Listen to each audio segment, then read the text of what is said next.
अस्सलाम वालेकुम students, welcome to my channel KS online academy. उम्मीद है आप सब लोग खैरियत से होंगे। आज हम एक्सरसाइज 12.3 का क्वेश्चन नंबर 10 से ऑनवर्ड्स करेंगे। क्वेश्चन है हमारे पास, find the first partial derivatives of the given function. आपको जो भी गिवन फंक्शन दिया हुआ है उसके आपने first partial derivatives find out करने हैं। ठीक है, तो देखें जी आपके पास फंक्शन क्या है। फंक्शन आपको गिवन है F of X Y is equals to square root 4x का स्क्वायर माइनस y का square multiply by secant x।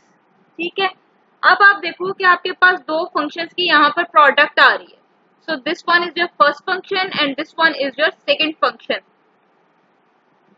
पहले तो आप देखें कि आपके फंक्शन में दो वेरिएबल्स हैं, एक वेरिएबल आपके पास x है, दूसरा वेरिएबल आपके पास y है। तो आपने फंक्शन का डेरिवेटिव पहले विद रिस्पेक्ट टू x लेना है, फिर आपने फंक्शन का derivative with respect to y लेना है। ठीक है, सबसे पहले मैं विद रिस्पेक्ट टू x लेने लगी हूँ।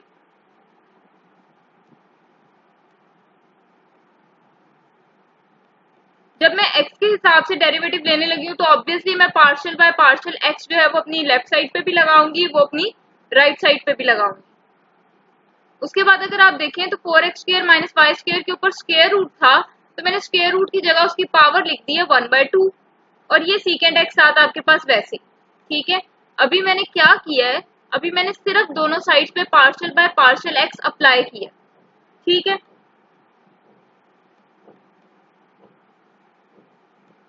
अब आपको पता है कि दो फंक्शंस की प्रोडक्ट आ रही है और दोनों फंक्शंस में आपके पास वो वेरिएबल इन्वॉल्व है जिसके लिहाज से आप डेरिवेटिव ले रहे हैं। दोनों फंक्शंस में आपके पास वो वेरिएबल इन्वॉल्व है जिसके लिहाज से आप डेरिवेटिव ले रहे हैं। ठीक है, तो अब आपको यहाँ पे प्रोडक्ट रूल लगाना पड़ेगा। प्रोडक्ट रूल आपके पास क्या है, पहले का डेरिवेटिव, दूसरा आपके पास वैसे ही, फिर प्लस पहला फंक्शन वैसे ही derivative of second function. Alright, अब सबसे पहले हम डेरिवेटिव लेने लगे हैं इस फंक्शन का। तो फंक्शन के ऊपर पावर आ रही है, तो इसका मतलब है हम डेरिवेटिव कैसे लेंगे, पावर रूल लगाएंगे। पावर पहले आएगी, पावर में से आप एक माइनस करेंगे और फिर इस पावर को छोड़कर आपने अपनी इस फंक्शन का डेरिवेटिव लेना है। ठीक है, साथ ही सीकेंट एक्स लिखा है वो साथ वैसे ही आ जाएगा।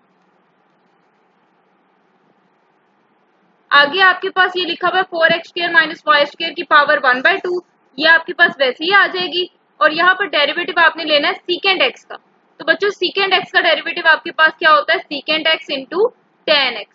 सीकेंट एक्स का डेरिवेटिव क्या होता है, secant X into tan X. ठीक हो गया, अब ये 1/2 आपके पास एज इट इज आ गया। 4x square minus Y square की पावर है 1/2 माइनस 1। जब आप 1/2 में से 1 निकालेंगे तो आपके पास माइनस 1/2 आ जाएगा। ठीक है, और यहाँ पर अब आपने डेरिवेटिव लेना। ठीक है, ये डेरिवेटिव देखिए अभी भी अप्लाई हो रहा है इस टर्म के ऊपर। तो जब मैं 4x स्क्वायर का डेरिवेटिव लूंगी तो यहाँ पे आपके पास 4 कांस्टेंट है, वो आपके पास एज इट इज आ जाएगा। डेरिवेटिव आप सिर्फ x स्क्वायर का लेंगे। ठीक है, तो x स्क्वायर का डेरिवेटिव लेने के लिए आप पावर रूल लगाएंगे, पावर पहले आएगी।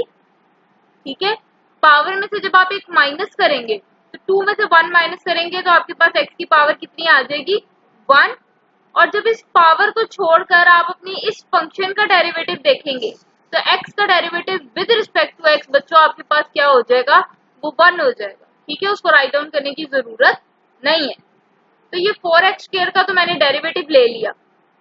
उसके बाद डेरिवेटिव मैंने किसका लेना है, y स्क्वायर का भी लेना है। अब डेरिवेटिव मैं ले रही हूँ x के लिहाज से, तो x के लिहाज से y का डेरिवेटिव क्या होगा, 0 हो जाएगा ना। ठीक है, जब आप x के लिहाज से डेरिवेटिव ले रहे हैं तो वहां पे y का डेरिवेटिव क्या हो जाएगा, 0 हो जाएगा। और साथ आपके पास ये सीकेंट x लिखा है, ये आपके पास बच्चों एज इट इज आ गया। ये वाली टर्म भी आपके पास एज इट इज आ गई। ठीक हो गया,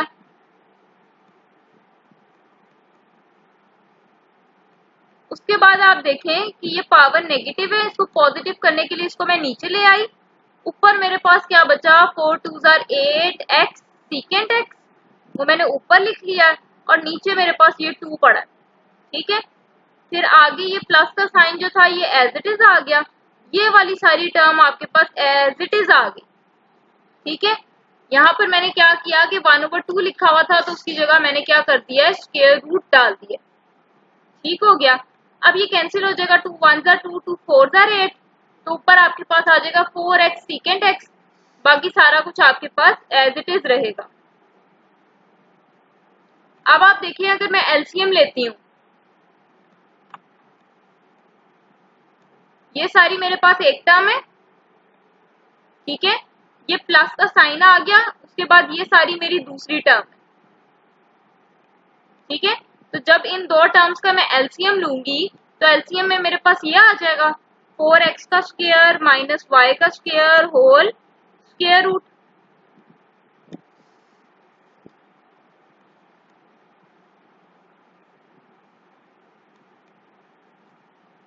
ठीक हो गया। अब हम क्या करते होते हैं, जो हमारा एलसीएम आता है उससे हम इधर भी मल्टीप्लाई कर देते हैं,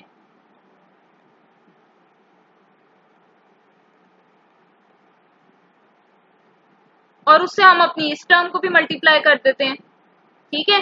यानी कि जिस जिस टर्म का हम एलसीएम ले रहे होते हैं, एलसीएम से हम उस टर्म को मल्टीप्लाई कर देते हैं।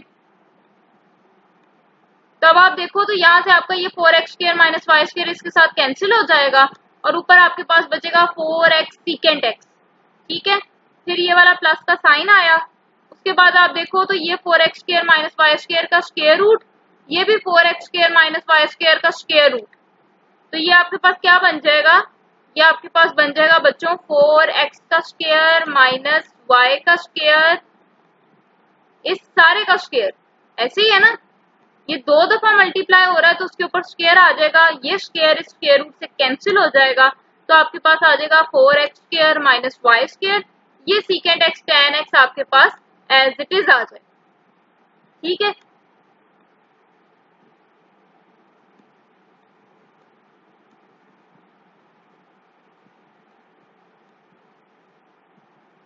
तो यहाँ पे हमने लिया फंक्शन का derivative with respect to x, ठीक है। अब आप देखो जब आप फंक्शन का डेरिवेटिव लोगे विद रिस्पेक्ट टू y,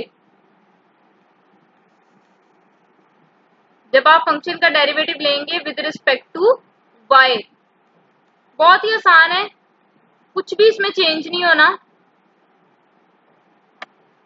ठीक है।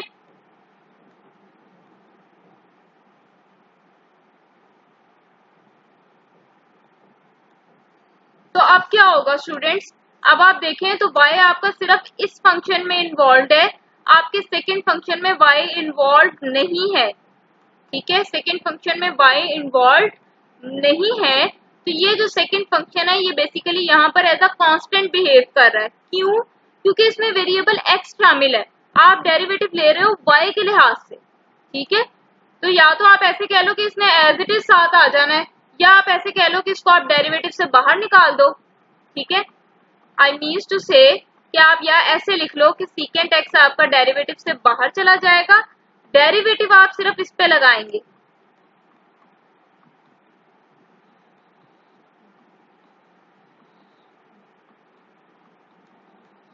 ठीक है। तो ये जो मैंने यहाँ लिखा है, ये मैंने यही लिखा है कि 4x का स्क्वायर माइनस वाई स्क्वायर के ऊपर पावर 1/2 है, डेरिवेटिव इसके ऊपर अप्लाई होना है, और आप देखो सीकेंट x बाहर है ब्रैकेट से, पहले बाहर लिख लें या बाद में बाहर लिख लें एक ही बात है, ठीक है। या आप यूं बोल लें कि डेरिवेटिव सिर्फ इसका लेंगे, ये साथ एज इट इज आ जाएगा, ठीक है। सेकेंड पार्ट आप अब नहीं करेंगे, क्यों? क्योंकि अब हम प्रोडक्ट रूल नहीं लगा रहे, अब हम ये नहीं कर रहे कि पहले का डेरिवेटिव दूसरा वैसे ही प्लस पहला वैसे ही दूसरे का डेरिवेटिव, ऐसा हम क्यों नहीं कर रहे? क्योंकि हमारे सेकेंड फंक्शन में वो वेरिएबल ही इन्वॉल्व नहीं है जिसके लिहाज से हम डेरिवेटिव ले रहे हैं, ठीक हो गया।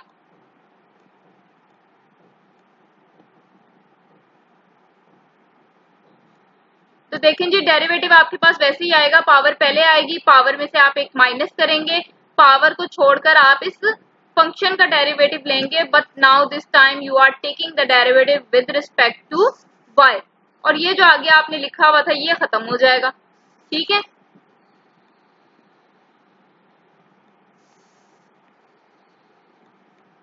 इसको मैंने सिंप्लीफाई किया, 1/2 -1 है, तो ये आपके पास -1/2 आ जाएगा, ठीक है। अब आपने डेरिवेटिव लेना है विद रिस्पेक्ट टू y, तो बच्चों इसमें तो y शामिल नहीं है, तो y के लिहाज से x वाली टर्म का डेरिवेटिव 0 हो जाएगा, ठीक है। और जब आप y स्क्वायर का डेरिवेटिव लेंगे विद रिस्पेक्ट टू y तो आपको पता है वो आपके पास आ जाएगा 2y, ठीक है ना। पावर पहले आएगी, पावर में से जब आप एक माइनस करेंगे तो यहाँ y की पावर रह जाएगी 1, और पावर को छोड़कर अगर आप y का डेरिवेटिव देखें विद रिस्पेक्ट टू y तो बच्चों वो आपके पास होता है 1, उसको लिखने की साथ जरूरत नहीं है, ठीक है। तो क्या फर्क आया कि यहाँ पर आपके पास आ जाएगा 2y, ठीक है, डेरिवेटिव क्या आ रहा है 2y और साथ क्या है माइनस है, बस इस दफा आपके पास ये 4 नहीं, ठीक है। उसके बाद ये पावर नेगेटिव है, से पॉजिटिव करने के लिए आप नीचे ले आए, ये वाला 2 आपका इस वाले 2 से कैंसिल हो जाएगा, आपके पास आएगा माइनस वाई सीकेंड एक्स, और ये वाली टर्म की पावर नेगेटिव थी ये नीचे आ गई, ठीक है। तो आपके पास क्या आएगा, यहाँ पर आपके पास आ जाएगा minus Y secant X over square root 4x का स्क्वायर माइनस y का स्क्वायर, ठीक है। तो ये था जी आपका derivative with respect to y, ठीक है। थोड़ा सा मैथ क्रिएट जरूर हुआ है, कटिंग हमें करनी पड़ गई है, वो इसी वजह से करनी पड़ गई है क्योंकि मैंने with respect to x derivative लिया है, उसके बाद मैं मिस्टेकनली नेक्स्ट क्वेश्चन की तरफ मूव कर गई हूँ, तो वो आपका विद रिस्पेक्ट टू y जो डेरिवेटिव था वो स्किप हो गया था, ठीक है। तो मैंने कोशिश की है कि इसमें आपको अच्छी तरह से बता सकूं, आपके y के लिहाज से डेरिवेटिव में सिर्फ एक ही चेंज आया है और वो चेंज यही है कि आपका यहाँ पे प्रोडक्ट रूल नहीं लगना। तो जो सेकंड टर्म आपकी प्लस के साथ आ रही थी, जब आप y के लिहाज से डेरिवेटिव ले रहे हो तो बस वो वाली टर्म खत्म हो रही है, ठीक है। तो बहुत माइनर सा चेंज है, आई होप कि आपको इसमें समझ आ गई होगी। अब हम चलते हैं अपने नेक्स्ट क्वेश्चन की तरफ। क्वेश्चन नंबर 11 है हमारे पास, फंक्शन है G X Y Z is equal to 3x का स्क्वायर जी प्लस xy का स्क्वायर। सबसे पहले तो बच्चों इस क्वेश्चन पे आप गौर करें तो आप मुझे देख के बताएं इसमें कितने वेरिएबल्स हैं। इसमें आ गए हैं 3 वेरिएबल्स, इसका मतलब है आपने फंक्शन का डेरिवेटिव लेना है with respect to x, function का डेरिवेटिव लेना है with respect to y, function का डेरिवेटिव लेना है विद रिस्पेक्ट टू z। आपने फर्स्ट पार्शियल डेरिवेटिव लेने हैं। अच्छा बच्चों, एक क्वेश्चन मेरे माइंड में आ रहा है कि हम फर्स्ट पार्शियल डेरिवेटिव क्यों बोल रहे हैं, हम सिंपली इसको ये क्यों नहीं कह रहे कि हम पार्शियल डेरिवेटिव ले लें। फर्स्ट पार्शियल डेरिवेटिव का क्या मतलब है, पहले तो आप देखें जब आप ऑर्डिनरी डेरिवेटिव लेते हैं तो आप इस तरह से लिखते हैं, लेट्स सपोज आपके पास कोई फंक्शन है उसका आपने डेरिवेटिव ले लिया, ठीक है, या आप आमतौर पर ऐसे लिखा हुआ देखते हैं dy बाई dx। बच्चों कुछ जगह पर आपको ऐसे भी लिखा हुआ नजर आता है d2y बाई dx का स्क्वायर, ठीक है। तो बेसिकली ये आपके पास फर्स्ट ऑर्डिनरी डेरिवेटिव है, ये आपके पास सेकंड ऑर्डिनरी डेरिवेटिव है, ठीक है। या आप इसको ये भी कह सकते हो कि ये आपके पास फर्स्ट ऑर्डर का डेरिवेटिव है, या आपके पास सेकंड ऑर्डर का डेरिवेटिव है। सिमिलरली जब हम फर्स्ट पार्शियल डेरिवेटिव का वर्ड इसलिए यूज कर रहे हैं कि आपने फंक्शन का सिर्फ एक डेरिवेटिव लेना है। अगर आपके पास ऐसे आ जाए ना तो इसको हम कहते हैं कि फंक्शन का आपने सेकंड पार्शियल डेरिवेटिव लेना है, ठीक है। या हम यूं बोलते हैं कि second order partial derivative of function आप फाइंड करें। तो अगर वो आपसे ये कह रहा है कि आपने फर्स्ट पार्शियल डेरिवेटिव लेना है, इसका मतलब है you have to differentiate your function only once, ठीक है। आपने अपने फंक्शन को सिर्फ एक दफा डिफरेंशिएट करना है। क्लियर हो गया? चलें जी अब हम चलते हैं। अब एक दफा करने से मुराद है कि आपने एक ही दफा करना है, लेकिन इसका ये मतलब नहीं है कि सिर्फ आप एक वेरिएबल के लिहाज से करें। अंदर इन्वॉल्व होने वाले हर वेरिएबल के लिहाज से आपने एक एक दफा डेरिवेटिव अपने फंक्शन का फाइंड करना है। तो सबसे पहले मैं डेरिवेटिव लेने लगी हूँ एक्स के लिहाज से। तो जब मैं एक्स के लिहाज से डेरिवेटिव लेने लगी हूँ तो पार्शियल बाय पार्शियल एक्स मैंने अपनी लेफ्ट और राइट साइड दोनों पर अप्लाई कर दिया, ठीक है। अब ये जो डेरिवेटिव है ये मेरा इसके ऊपर भी लगना है, ये डेरिवेटिव मेरा इसके ऊपर भी लगना है। ठीक हो गया। अब आप देखें कि जब आप x के लिहाज से डेरिवेटिव ले रहे हैं, वहां पर x के अलावा आने वाले तमाम वेरिएबल्स आपके पास कांस्टेंट रहेंगे। ठीक है। When you are taking the derivative with respect to x, then all your other variables should be kept constant. ठीक है। x के अलावा फंक्शन के अंदर आने वाले तमाम variables as a constant behave करेंगे। इसका मतलब 3 भी कांस्टेंट है और z भी कांस्टेंट है, क्योंकि डेरिवेटिव तो मैं x के लिहाज से ले रही हूँ। तो 3 और z को या तो आप कह लो कि एज इट इज रख लो, या आप यूं बोल लो कि उसको आप डेरिवेटिव से बाहर निकाल दो। डेरिवेटिव आपका सिर्फ एक्स स्क्वायर पे लगेगा। एक्स स्क्वायर का आपको पता है डेरिवेटिव आपके पास होता है 2x। ठीक है। यहाँ पर आपको बताने का मकसद है कि अगर आप ये वाला स्टेप ना भी करें तो आप सिंपली ऐसे भी कर सकते हैं कि 3 और z तो कांस्टेंट है, वो तो साथ वैसे ही आ जाएगा, और एक्स स्क्वायर का डेरिवेटिव आपको पता है 2x होता है, तो आप डायरेक्टली ये भी लिख सकते हो। लेकिन अगर नहीं आपको पता चलता तो आप स्टेप बाय स्टेप कर लें, कोई मसला नहीं है। ठीक है। यहाँ पे से वाई स्क्वायर कांस्टेंट होगा तो डेरिवेटिव से बाहर आ जाएगा, डेरिवेटिव सिर्फ x पे लगेगा, x का डेरिवेटिव x के लिहाज से बच्चों 1 हो जाएगा। यहाँ पे आपके पास सिर्फ वाई स्क्वायर बचेगा। ठीक हो गया।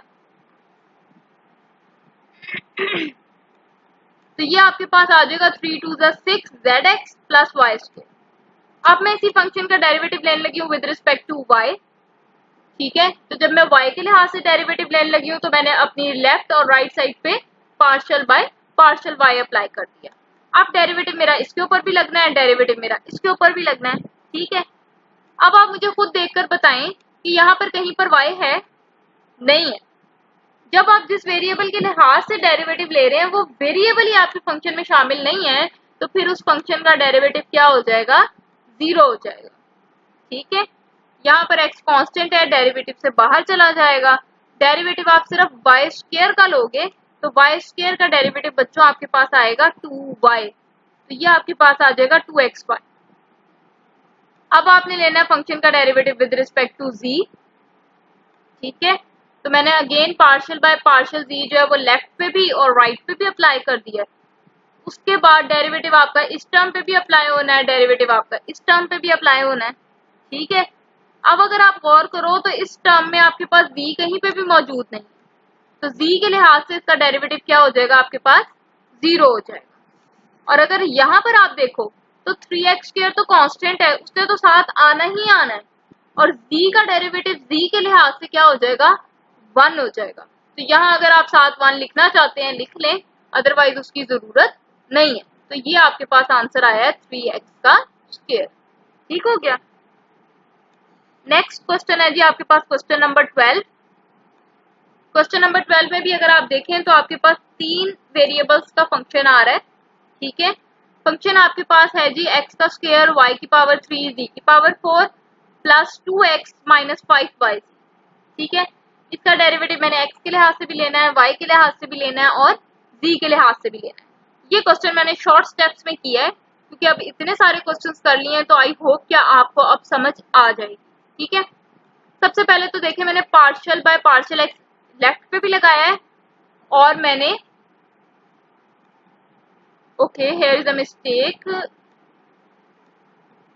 यहाँ पे मैंने गलती से f बार बार लिख दिया, और पार्शियल बाय पार्शियल x मैंने अपनी इस टर्म पे भी लगा दिया, इस टर्म पे भी लगा दिया, इस टर्म पे भी लगा दिया। ठीक है। हम क्या करते हैं, हम पहले पार्शियल बाय पार्शियल x अपनी राइट साइड पे भी लगाते हैं और अपनी लेफ्ट साइड पे भी लगाते हैं। ठीक है। उसके बाद मैंने क्या किया कि ये पार्शियल बाय पार्शियल x इसके ऊपर भी अप्लाई हो रहा है, इसके ऊपर भी अप्लाई हो रहा है और इसके ऊपर भी अप्लाई हो रहा है। ठीक है। अब अगर आप यहाँ पर गौर करें तो डेरिवेटिव आप x के लिहाज से ले रहे हैं, तो y की पावर 3 और z4 तो बच्चों आपके पास रहना है कांस्टेंट, और इसने एज इट इज साथ आना है। ठीक है। डेरिवेटिव आपका सिर्फ x स्क्वायर पे अप्लाई होना है, तो x स्क्वायर का डेरिवेटिव क्या होता है? 2x। तो ये आपके पास आ जाएगा 2x y की पावर 3 z की पावर 4। ठीक हो गया। अब यहाँ पे जब मैं डेरिवेटिव लूंगी तो 2 तो कांस्टेंट है, उसने वैसे ही साथ आ जाना है। x का डेरिवेटिव x के लिहाज से क्या हो जाना है 1, तो ये 2 1s आपके पास क्या आ जाएगा 2 आ जाएगा। उसके बाद अगर आप इसके ऊपर गौर करें तो आप x के लिहाज से डेरिवेटिव ले रहे हैं और आपके इस फंक्शन में x शामिल ही नहीं है, ठीक है, तो फिर इसका डेरिवेटिव आपके पास क्या हो जाएगा 0 हो जाएगा। ठीक हो गया। बिल्कुल इसी तरह अब आप अपने गिवन फंक्शन का डेरिवेटिव लेने लगे हो विद रिस्पेक्ट टू y, ठीक है।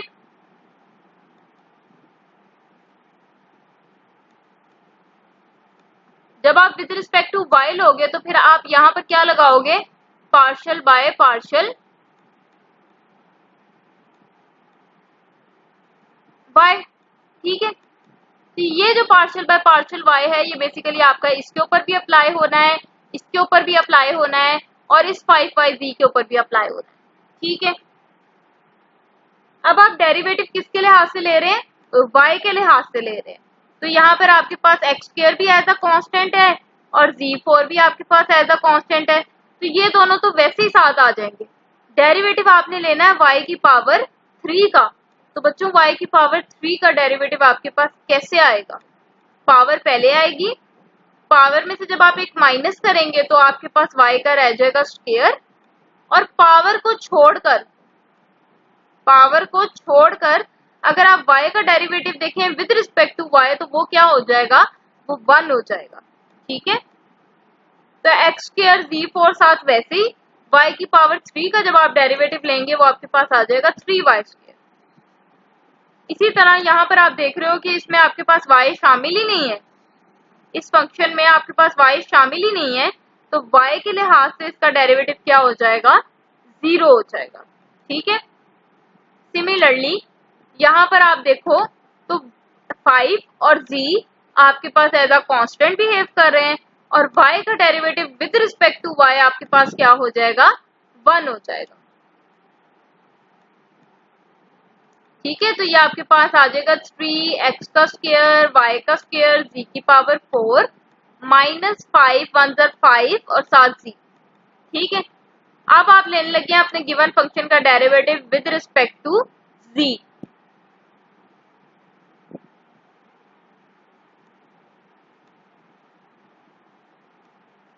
तो जब आप इसका डेरिवेटिव z के लिहाज से लोगे तो यहाँ पर x² y3 जो है वो एज अ कांस्टेंट बिहेव कर रहा है और ये एज इट इज आ जाएगा। जब आप z4 का डेरिवेटिव z के लिहाज से लोगे तो पावर पहले आएगी, पावर में से आप एक माइनस कर दोगे, ठीक है। और पावर को छोड़कर अगर आप अपने इस फंक्शन का डेरिवेटिव देखो तो z का derivative with respect to z आपके पास 1 हो जाएगा। अगेन इसमें आपके पास z शामिल नहीं है तो इसका डेरिवेटिव आपके पास 0 हो जाएगा। और यहाँ पर अगर आप देखो तो आपके पास 5y जो है वो एज अ कांस्टेंट बिहेव कर रहा है, इसके साथ वैसे ही आ जाना है, z का डेरिवेटिव z के लिहाज से आपके पास हो जाएगा 1, ठीक है। तो ये 5 1 5 हो जाएगा, आपके पास आ जाएगा माइनस 5y और यहाँ पे आपके पास आ जाएगा 4x का स्क्वायर y की पावर 3 z की पावर 3, ठीक है जी। तो ये थे जी आपकी एक्सरसाइज 12.3 के क्वेश्चन नंबर 10 to 12। उम्मीद करती हूँ कि आपको वीडियो की समझ लगी होगी। कोई क्यूरी हो तो नीचे कमेंट सेक्शन में लाजमी मेंशन कीजिएगा। वीडियो अच्छी लगी हो तो उसको लाइक कर दें और अगर आपने चैनल को अभी तक सब्सक्राइब नहीं किया तो उसको सब्सक्राइब कर दें ताकि नई आने वाली वीडियोस आप तक बआसानी पहुंच सकें। इंशाल्लाह जल्द मिलेंगे अपने नेक्स्ट लेक्चर के साथ, तब तक के लिए अपना ख्याल रखिए। अल्लाह।